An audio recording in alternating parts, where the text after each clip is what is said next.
let's take one in this from this example only. We will take the washing machine. When you press the start button of the washing machine, the controller checks the selected mode.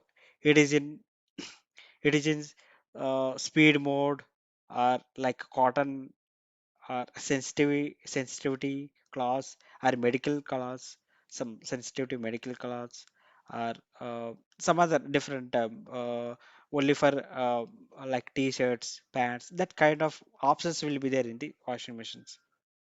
Okay, and it opens the water valve. Automatically, the washing machine will open the water valves and measure the water levels, start the monitor, control the wash cycle. For example, if you select the speed mode, maybe it's take 15 to 20 minutes.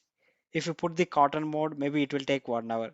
If you put in like um, dry, a deep clothing something, maybe it will take 90 minutes, more than 1 hour it will take. It will controls the wash cycle also, and drains the water, and spins the cloths, and stops automatically. Once the washing is completed, then it stop automatically.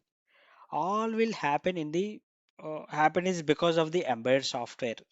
Okay, here right we talk about the embedded software means this embedded software will take everything what I have we discussed it till, that is will take care the embedded software.